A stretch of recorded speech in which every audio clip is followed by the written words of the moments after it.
ഈ ട്രംപിൻ്റെ ഇപ്പോഴത്തെ ഈ ഹോട്ടൽ ഹിൽട്ടണിൽ വെച്ച് വാഷിങ്ടൺ DC അതായത് വൈറ്റ് ഹൗസിന് തൊട്ടടുത്തായിട്ടാണ് ഈ ഹിൽട്ടൺ ഹോട്ടൽ.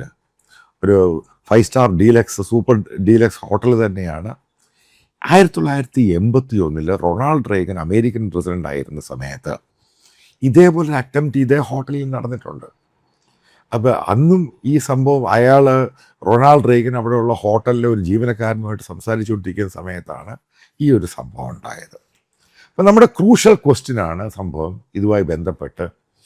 ഈ തോമസ് കോൾ എന്ന് പറയുന്ന അലക്സ് കോൾ എന്നൊക്കെ പല രീതിയിലാണ് ഇയാളെ പറ്റി പറയുന്നത്. ഇയാൾ ആരായിരുന്നു? ഇയാളൊരു ഡെമോക്രാറ്റ്സിൻ്റെ അനുഭാവിയാണ്. കാലിഫോർണിയ യൂണിവേഴ്സിറ്റിയിൽ നിന്നും മെക്കാനിക്കൽ എഞ്ചിനീയറിംഗ് കഴിഞ്ഞാണ്. ഇയാളുടെ ഒരു സിസ്റ്റർ വാഷിങ്ടൺ DC ജേർണലിസ്റ്റായിട്ട് ജോലി ചെയ്യുന്ന ഒരു പെൺകുട്ടിയാണ്. ഇയാൾക്ക് 31 വയസ്സേ ഉള്ളൂ. ഇപ്പം എന്തിനാണ് ഇത് ചെയ്തത്? ഇതിനെപ്പറ്റിയുള്ള പല അവലോകനങ്ങൾ പല രീതിയിൽ സോഷ്യൽ മീഡിയയിൽ വരുന്നു.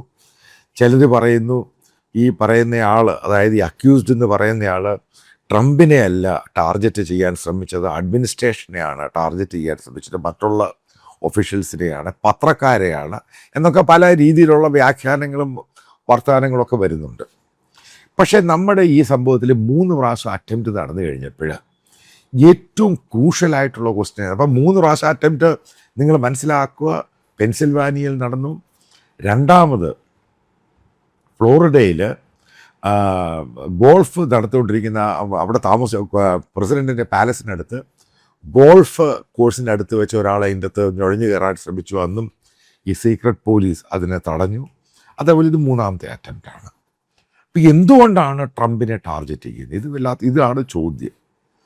ഒറ്റ കാര്യം പറയാം. നിങ്ങൾ ഈ ട്രംപിന് മുമ്പ് ഏകദേശം 30-40 വർഷം എടുക്കുകയാണെങ്കിൽ ഏതെങ്കിലും അമേരിക്കൻ പ്രസിഡന്റ് ഇതുപോലെ ഗ്ലോബലി ഇത്രമാത്രം ഡിസ്കഷൻ ഉണ്ടായ സംഭവം നിങ്ങൾ കേട്ടിട്ടുണ്ടോ?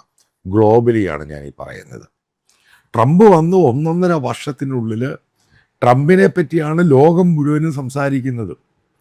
അത് അയാളുടെ ഒരു ക്യാമ്പയിനുണ്ട്, മേക്ക് അമേരിക്ക ഗ്രേറ്റ് അഗെയിൻ, മാഗ. ഈ ക്യാമ്പയിൻ തന്നെയാണ് ഏറ്റവും വലിയ പ്രശ്നം അമേരിക്കക്കകത്ത്. അപ്പം അതിനെ എതിർക്കുന്ന വലിയൊരു വിഭാഗം അമേരിക്കൻസ് ഉണ്ട്. കാരണം ഈ വന്ന കുടിയേറിയവരും മറ്റുള്ള ആൾക്കാരും, അപ്പോൾ അതിന് ഇൻസ്പയർ ചെയ്യുന്ന മറ്റു പല ഘടകങ്ങളും ഉണ്ട്.